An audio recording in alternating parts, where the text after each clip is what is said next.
คำเตือนการลงทุนมีความเสี่ยงสูงผู้ลงทุนควรศึกษาให้ดีก่อนการลงทุนการซื้อขาย Forex และ CFD มีความผันผวนสูงทางดักเทรดเดอร์บ่ได้มีการซักซ้วนการลงทุนแต่อย่างใด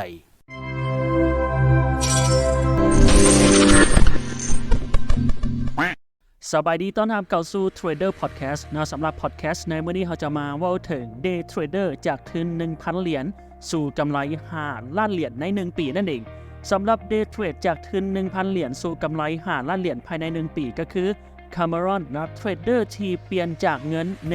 1,171 เหรียญให้กลายเป็น5ล้านเหรียญซึ่งว่าจะใช้ระยะเวลา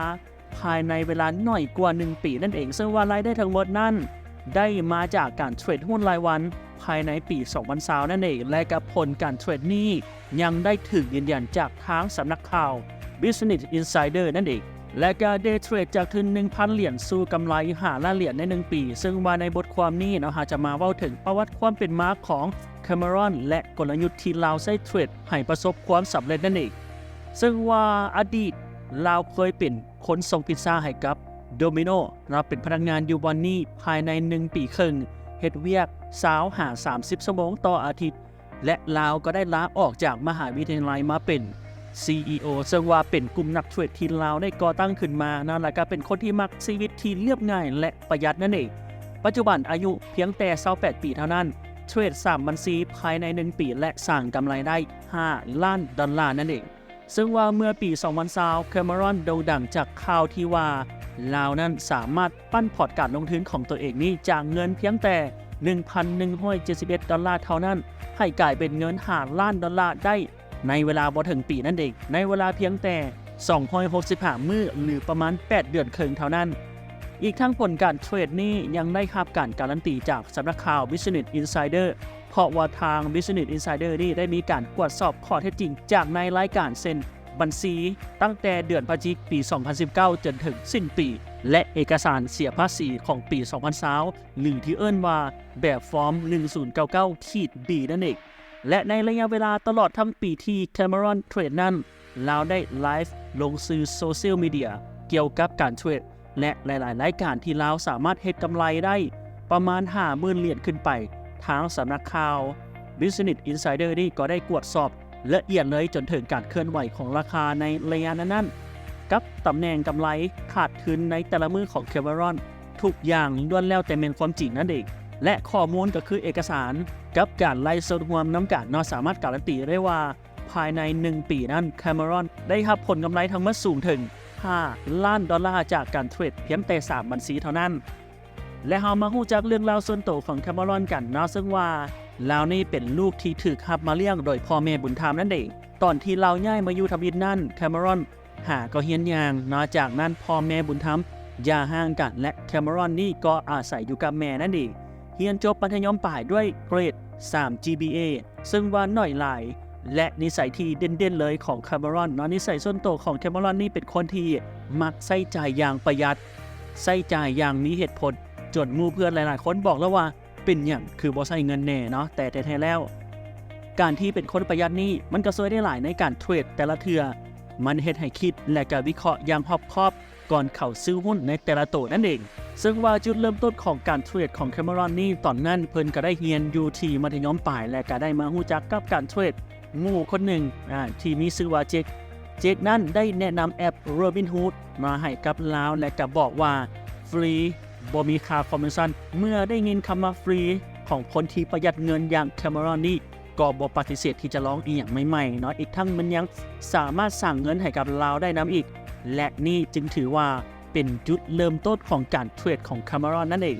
และต่อมาก็คือในระยะที่ยากลำบากของชีวิตของ Cameron นั่นเองซึ่งว่าเป็นระยะที่จบจากมัธยมแล้วกำลังเข้ามหาวิทยาลัยตอนนั้น Cameron ก็เฮ็ดทุกวิธีทางเลยหาเงินและก็เป็นพนักงานส่งพิซซ่าและทำการเทรดไปแต่ก็บ่ได้มีเวลาใส่ใจกับการเทรดหลายขึ้นซึ่งว่าการขาดทุนเทื่อทำอิฐที่ยิ่งใหญ่ก็ได้เกิดขึ้นซึ่งว่า Cameron นี่เสียเงินจำนวนหลายให้กับหุ้น MGT ซึ่งว่าเป็นบริษัทด้านความปลอดภัยในโลกไซเบอร์ที่ก่อตั้งโดยจอห์นแม็กฟรีนั่นเองซึ่งว่าจอห์นแม็กฟรีนี่เป็นคนทำอิฐเลยที่สร้างแอนตี้ไวรัสที่ชื่อว่า MCA ฟรี หลายๆคนอาจจะคุ้นหูคุ้นตากันนะสำหรับมันตรีวรัตตัวนี้และมือนั้นจอห์นแมคฟีนี่ก็ได้ออกมาเว้าอีหยังจักอย่างเกี่ยวกับ Bitcoin นั่นเองแม่นอย่างโดนใจก็บ่ฮู้เนาะซึ่งว่าให้แคมารอนนี่ซื้อหุ้นตัวนี้และก็ขาดทุนไปประมาณ 50% ของเงินในบัญชีประมาณ $9,500 ดอลลาร์ซึ่งเงินก้อนนั้นเป็นเงินที่พ่อแม่บุญธรรมได้มอบให้เนาะทั้งหมดนี่กับเงินเก็บทั้งชีวิตของแคมารอนที่ได้มาจากการเฮ็ดเวียกพาร์ทไทม์นั่นเองและชีวิตในตอนนั้นก็คือล่มทั้งยืนเลยเนาะถอนเงินที่เหลือออกก็บ่ได้เนื่องจากเหตุผลบางอย่างจากบริษัทหรือว่าโบรกเกอร์แคมารอนเองรู้สึกผิดหวังในตัวเองหลายนะท้อแท้กับชีวิตบ่ฮู้ว่าควรจะเอาแบบใดต่อไปกับชีวิตดีและก็ต่อมาก็คือการเริ่มต้นใหม่กับชีวิตของแคมารอนนะการเริ่มต้นใหม่อีกเทื่อนั่นเองเมื่อแคมารอนเห็นว่ามีคนรวยจริงนอกจากการที่เขามาเก่งกำไรในตลาดนี้ดังนั้นลาวจึงตัดสินใจที่จะเรียนรู้อีกเทื่อนึงเบิ่งว่าประสบความสำเร็จแล้วเฮ็ดแบบใดนะซึ่งว่าการที่เราจะประสบความสำเร็จนี้มีขั้นตอนอันใดเฮ็ดแบบใดและเป็นหยังลาวคือคิดแบบนั้นนะซึ่งว่าแคมารอนนี่เบิ่งว่าวอร์เรน บัฟเฟตต์นี่ซื้อหุ้นแบบใดเป็นหยังและด้วยเหตุผลหยังว่าวอร์เรน บัฟเฟตต์นี่ซื้อหุ้นตัวนี้และก็แคมารอนเรียนรู้เองจาก YouTube พัฒนาทักษะให้ดียิ่งขึ้นไปเรื่อยๆหลังจากได้เรียนรู้เกี่ยวกับตลาดและแนวโน้มทางประวัติศาสตร์เป็นเวลาโดนพอสมควรจากนั้นก็เริ่มซื้อขายอีกเทื่อนึงในเดือนกันยายน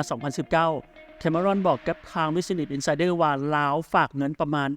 $1,000 ในบัญชี TD Ameritrade นั่นเองตั้งแต่นั้นมา